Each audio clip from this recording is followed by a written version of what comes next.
तो आज बात करते हैं एक कहानी की, द लास्ट बस स्टॉप।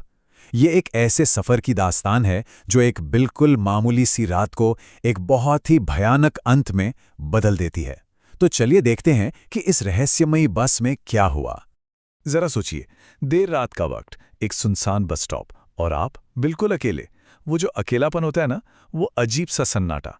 बस ठीक वहीं से हमारी ये कहानी शुरू होती है। एक ऐसा एहसास जिससे शायद हम में से कई लोग गुजरे होंगे। तो कहानी की शुरुआत होती है एक बिल्कुल नॉर्मल रात से। कहानी का हीरो है रोहित। ऑफिस से देर हो गई है और वो घर लौट रहा है। रात के करीब 11 बज रहे हैं और बस उसकी एक ही धुन है कि किसी तरह घर पहुंच जाए। सब कुछ आप कह सकते हैं बिल्कुल नॉर्मल लग रहा है। लेकिन ठीक तभी उसकी बस छूट जाती है। अब उसे मजबूरन एक सुनसान वीरान से बस स्टॉप पर अगली बस का इंतजार करना पड़ रहा है। और बस यहीं से कहानी में टेंशन की पहली परत बननी शुरू हो जाती है। अकेलापन और एक अनजाना सा डर। अब कहानी एक ऐसे मोड़ पर आ जाती है जहां से मामूली सी लगने वाली चीजें अपना भयानक रूप दिखाना शुरू कर देती हैं। मतलब एक बहुत ही अजीब सफर अब शुरू होने ही वाला है। थोड़ी देर बाद एक बस आती तो है, पर वो कोई आम बस नहीं है। मतलब बिल्कुल पुरानी खटारा सी हालत में। अंदर झांकने पर सिर्फ एक ही आदमी दिखाई देता है, कंडक्टर। और अजीब बात यह है कि वो कुछ बोलता भी नहीं, बस हाथ के इशारे से रोहित को अंदर आने को कहता है। सोचिए, क्या ये एक तरह की चेतावनी थी? खैर, रोहित अंदर जाकर बैठ जाता है और बस चल पड़ती है। पर यह रास्ता रास्ता बहुत ही अजीब है। सड़कों पर ना तो कोई लाइट है, ना कोई और आता जाता इंसान। रोहित का डर अब धीरे धीरे बढ़ने लगता है। उसे ये एहसास होने लगता है कि ये सफर उसे घर की तरफ तो बिल्कुल नहीं ले जा रहा। तो इस अजीब से माहौल में रोहित से अब रहा नहीं जाता। वो आखिरकार अपनी चुप्पी तोड़ता है और कंडक्टर से पूछता है, भाई साहब, ये बस जा कहाँ रही है? एक बिल्कुल सीधा सा सवाल है ना, पर इसका जो जवाब मिलने वाला है वो इस कहानी को एक बहुत ही भयानक मोड़ देगा। कंडक्टर एक बहुत ही अजीब सी मुस्कान के साथ जवाब देता है, वहां जहां सबको एक दिन जाना ही होता है ना? अब ये जवाब कोई मंजिल तो नहीं बताता, है ना?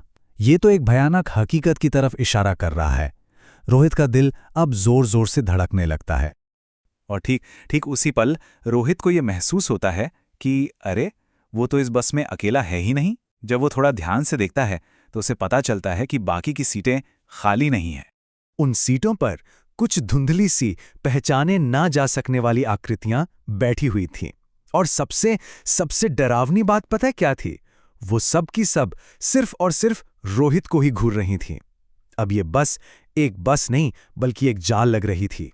तो अब ये अजीब सा सफर अपने अंत पर पहुंचने वाला है और अब मंजिल का वो भयानक सच सामने आएगा। बस आखिरकार रुक जाती है, पर यह कोई बस स्टॉप नहीं है। ये है एक पुराना वीरान शमशान घाट। रात के उस घने अंधेरे में वो जगह किसी बुरे सपने से कम नहीं लग रही थी। रोहित एकदम घबराकर चिल्लाता है, अरे मैं तो यहाँ नहीं उतरता। लेकिन कंडक्टर बड़े ही शांत तरीके से कहता है, तुम्हारा स्टॉप आ गया है। सोचिए, एक तरफ रोहित की घबराहट और दूसरी तरफ कंडक्टर का वो अटल फैसला। और फिर कंडक्टर अपनी बात पूरी करता है। अचानक उसकी आंखें लाल हो जाती हैं और वो कहता है, लेकिन आज से तुम यहीं के हो। और बस ये वो पल था जहां रोहित का सारा संघर्ष, सारी उम्मीद खत्म हो जाती है। पर रुकिए, कहानी अभी यहां खत्म नहीं हुई है। इसमें एक आखिरी ट्विस्ट बाकी है, एक ऐसा मोड़ जो इस पूरी कहानी को एक नया और शायद और भी ज्यादा भयानक मतलब दे देगा। चलिए उस एक्सीडेंट की सच्चाई जानते हैं। अगले दिन शहर भर में ये खबर फैल जाती है कि रोहित की मौत हो गई है। पर सुनिए, उसकी मौत का कारण वो बस नहीं थी। असल में उसकी मौत तो उसी रात बहुत पहले ही एक एक्सीडेंट में हो चुकी थी। तो फिर असल में हुआ क्या था? चलिए घटनाओं का सही क्रम समझते हैं। सबसे पहले रोहित की एक एक्सीडेंट में मौत हो गई। उसके बाद उसकी आत्मा, जो इस बात से अनजान थी, उसी बस स्टॉप पर इंतजार करती रही। और वो बस असल में उसकी आत्मा को लेने आई थी, उसे उसकी असली मंजिल यानी शमशान तक पहुंचाने के लिए। तो आखिर में बस एक ही सवाल मन में घूमता रहता है कि क्या वो बस जिंदा लोगों को सफर कराने वाली गाड़ी थी, या फिर वो मुर्दों के ले जाने वाला एक रथ था। ये कहानी बस यही याद दिलाती है कि कभी-कभी जो हम देखते हैं वो असल हकीकत नहीं होती।